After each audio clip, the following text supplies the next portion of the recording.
In 1993, mixed martial arts cage fighting was introduced to the United States.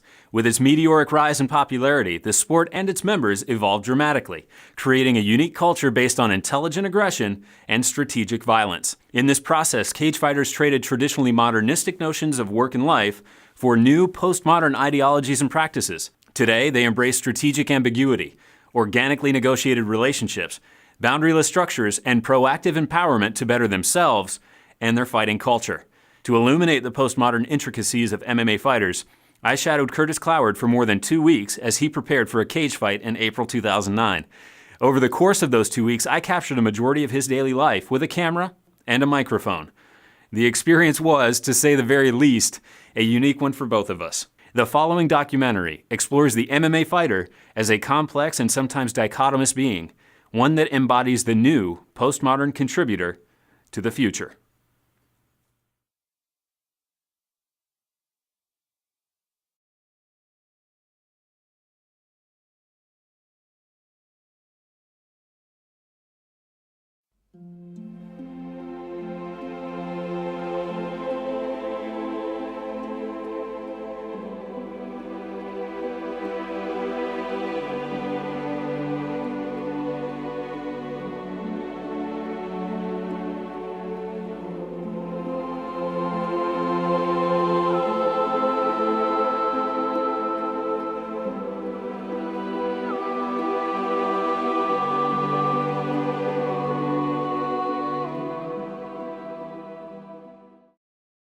It's hard for outsiders to understand, and I deal with this with my 74-year-old father-in-law. He thinks of it as human cockfighting. He doesn't understand it. After watching 3 or 4 fights, you start to realize it's a very interesting dichotomy to have 2 guys going after it with the intent on hurting the other guy, or at least doing enough damage to make him quit, or have somebody else step in and say it's over. And immediately after it, they are giving a hug and saying, "Hey, that was great. Thanks for bringing it. I'm glad you came prepared and you fought me as hard as you could." There's always just a bond that is created between 2 people that are in a fight, and that's the difference. That's the difference between MMA and like a street fight, and people don't see that. Street fighting it's a miserable experience, but when you're fighting somebody as a sport, there's a mutual respect there that even if you don't respect the guy before, you have to respect him afterwards. And lots of people don't see that. They watch and they say, "Oh, I couldn't do that. I would be too angry." And it's like, you don't get it. You don't get it. It's not just a fight. There's a lot more to it than that. So I think that something that people have to understand is that fighters have this incredible passion for it. It's not just for the sake of, we're not brutes. We're not meatheads. We don't just want to go in there and beat somebody up. We have a love for the skill, we have a love for the art, and we have a love for the science of the fight. You can't pick them out of a crowd. You can't tell who it is. If you're standing in line at Starbucks, you have no idea if the person behind the counter, the person standing in front of you or behind you at line or sitting at the table, what they do. There's not a defined look. Some of them are all, some of the worst fighters out there are all tatted up, looking mean, and they got nothing. Some of the best fighters out there look like a librarian or a school teacher. Yeah, you can be soft and smooth like silk outside, but hard like diamond inside. Yeah, that's courage is like that. I certainly fight for myself. I fight, for the pride I feel, of feeling accomplishment, like I'm actually doing something with my life, But I also represent my school, I represent Master King, I represent every training partner I have, everybody who spends their time trying to help me get better, It's like I represent all of them. It seems to me your better, more accomplished fighters tend to be a lot more intelligent than the guys who go in angry. You got to go in clear-headed. You have to have done the training and preparation. You have to be well-rounded. A lot of people have referred to it as human chess match. Who wins chess? It's the smarter guy or the guy that comes most prepared. It's not the angry chess player. You ever seen somebody win an angry chess match? It doesn't work. You come in angry, you mess up. You can't do that. As far as the timing goes for me training and trying to pursue this career, it's not necessarily as risky as a lot of people, might expect it to be. I mean, currently you got guys getting their master's degree who are having trouble in finding a place in the workforce. So I feel like right now that there's not as much stress on me to follow a traditional career, because everyone's having a hard time with that, you know. But I think, you know, as hard as it may be to define a traditional job, I think it's pretty safe to say that fighting in a cage is untraditional. This whole culture is in tune with a lot of what's changing in our country and in our economy. We started off as a bureaucratic-based economy where time equals money, and now we're in a results-based economy. And fighting very much mirrors that. It's results-based. You keep winning, you keep getting asked to bigger and bigger shows and bigger stuff. You keep losing, you're done. You're not based on time and effort. You got guys that can show up and train. If they're stupid, they could train 15 hours a day. They could train 360 days a year, and they lose. They don't get asked back. The guys that win get asked back, or the guys that really bring it, a lot of aggression and excitement, get asked back. So it's a results-based economy. Besides, you know, paying dues and mat fees, there's like an educational currency passed around. I mean, you go, everybody's got different moves, you know. Not everybody knows everything there is to know about fighting. If you limit yourself to just the students in your school, then, you know, you get good, but you're going to hit a plateau. You know, you're only going to get as good as the guys you're with. You know, or you might get better, but you're never going to know how good you can be unless you compete and train with other guys. You know, nobody knows all the techniques. Because it's all about fighting. Because to get in the pro level, you must work in the academy, but you must have another thing. You must have the investment, the money to go to compete. And if you don't have the opportunity to be there and compete with these guys, you can improve, you know, improve fast. So I think Curtis is an amateur fighter now, but he's improving, he's working, and if he keep fighting, keep competing, he'll be a great fight, I'm sure, because it's about work. It's not about talent and anything, it's about work. Well, mixed martial artists like to train with as many people as possible, from as many different styles as possible. It's just a way to become more well-rounded. And nowadays, there's so much more as far as access through, you know, internet and communication like that, and people working with each other at different schools. If you want to be competitive, you have to be good at everything. It's like a weird camaraderie. You know, you train with a lot of guys, and sometimes you're like, you know, 6 months from now, a year from now, I might be fighting this guy, but for the time being, you know, we're working together for a common goal. It's just to get as good as we can get.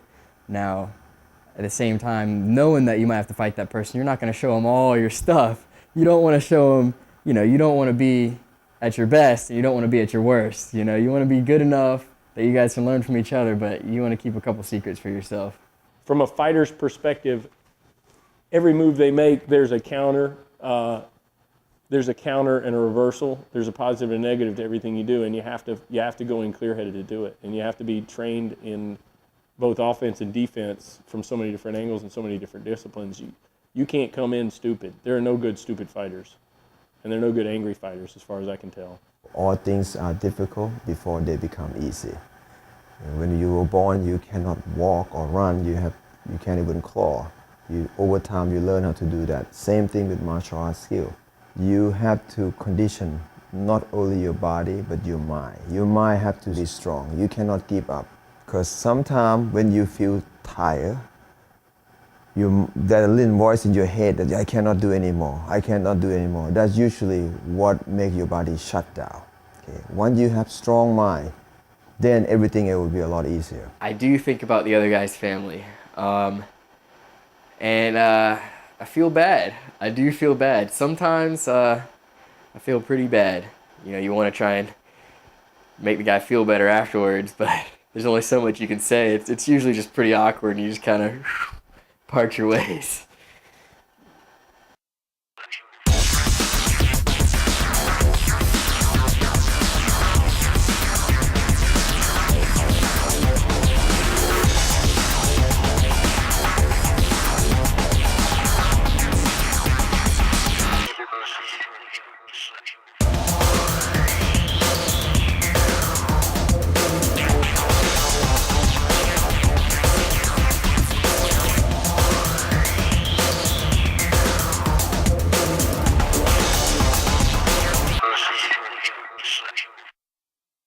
about to take a pair of secondhand clippers to the top of my head and get ready for my fight.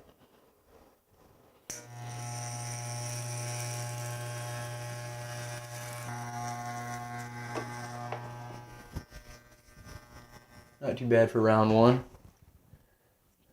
We have the tray here with, you've got gloves, latex gloves for applying Vaseline pre-fight and between rounds to help ward off cuts and those types of injuries. And then once you have a cut, they can put some in there to kind of stop the bleeding a little bit. And that's the Vaseline right here. Got lots of tape and gauze for wrapping your hands before the fight. Scissors for removing the gauze and tape after the fight. What's it like to be covered in somebody else's blood?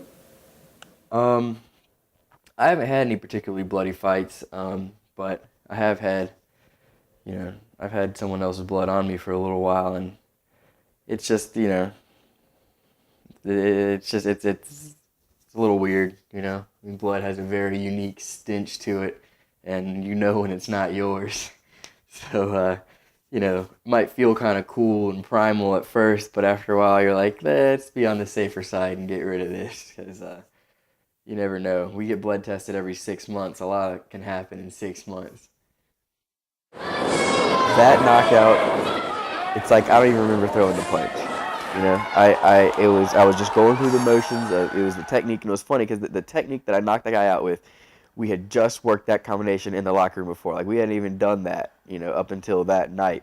And Mexican was just like, hey, why don't you try this? And then I just threw a right hand right over his shoulder, hit him in the jaw, and he just went down. I knew he was done from then, When you knock somebody out, you pretty much know, and I could see it in his eyes. He wasn't going anywhere. So as soon as he hit the deck, I just got up and walked away. And I mean, I was surprised more than anything. You feel you're almost in shock yourself. You're like, wow, did I just do that? Like, mainly what I remember was like the sound. I don't know if it was really a sound or just or it was the translation of the feel of the impact. But I remember just like a popping sound when I hit him in the jaw, and that's really all I remember. And just like seeing him go down. Cutting weight's definitely not fun. I've never had to do a significant amount though. The most I've ever had to sweat out was a pound. It shouldn't take me too long to sweat this out. I mean, if I was in a sauna, I could lose, like 5 pounds in an hour. I mean, I just put on a couple layers. I got some a little sauna suit on under this. So I think I'll be done in a few minutes. It'll probably take me about, half an hour to get rid of a pound. From here on out, we just gotta wait. We're gonna wait a little while and ride up to the weigh-ins, where we're gonna have to fill out some paperwork, and then we won't have to be back for physicals until like 4:30 or 5 o'clock. Then after that, quick, like, you take your blood pressure, check your heart rate, and then you're good to go, but you can't leave the building after physicals.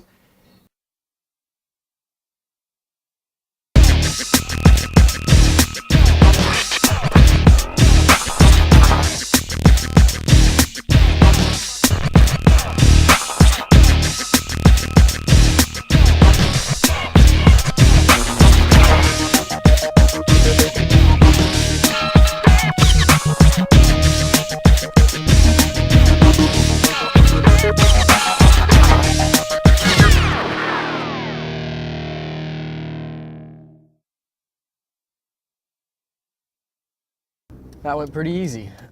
Whole weigh-ins and checking in and all that. He seemed pretty organized, so that's a good sign. Seeing my guy back there kind of threw me off because usually I can see him coming. Even if I haven't seen him before, I have a feeling when I see him, or I notice his gear or whatever, see what school he's from, kind of put it together. But I was kind of out of it a little bit for being so dehydrated. I didn't really think about it, and he totally caught me off guard. We just exchanged pleasantries. That's about all. There's not really much to talk about. You don't really know anything, and I mean, what can you ask? You don't really want to ask any questions because he's not going to tell you anything to give anything away. So just a basic, let's be friends kind of deal. There's no point in making it dramatic. I like training, the camaraderie. You know, everybody at the gym is super good friends. So we make a lot of good friends. Even guys we're fighting, you know, we make friends with. You know, everybody here is professionals. We all train to do this because we enjoy doing it. There's some instances where you're not gonna like the guy you're fighting, but you know, so far as I've been doing it, I've liked everybody I fought. You know, had no problem whatsoever. Yeah, me and Curtis, we talked about training together after the fight. You know, he trains here in Charlotte. I train in Charlotte and in Gastonia. So we talked about hooking up afterwards. The more good guys you can train with, the better you get. I'm actually a super busy guy. I try to train 5 days a week. I have a full-time job. I have a fiance. You know, we're working on planning a wedding. It's coming up this month. We also have a child on the way. We're expecting in September, so you know we're getting the nursery ready. And also a full-time college student, do the online college. I'm working on a career change from freight business to police enforcement, law enforcement, and so trying to get a degree in that. And so I stay super busy. I feel like I'm in pretty good shape, but I've definitely become more and more critical of myself as I've gotten, you know, more and more into fighting. You know, I never even weighed myself for like 5 years until I started fighting. And now, you know, it's just a number. Like, I'm like, who cares about that? But now all of a sudden it matters. Now I weigh myself like 3 times a day. You're always just over-analyzing your body, you know? So now when I get out of the shower, you know, I'm looking at myself and stuff. And I'm not the kind of guy who would like, you know, I don't think I'm some like, you know, model type. And I certainly don't, you know, you won't catch me spray tanning or anything like that. But I do care about what I look like, because I got to be out there in front of all these people. And, you know, you're real vulnerable because you're mostly naked in front of hundreds, if not thousands of people.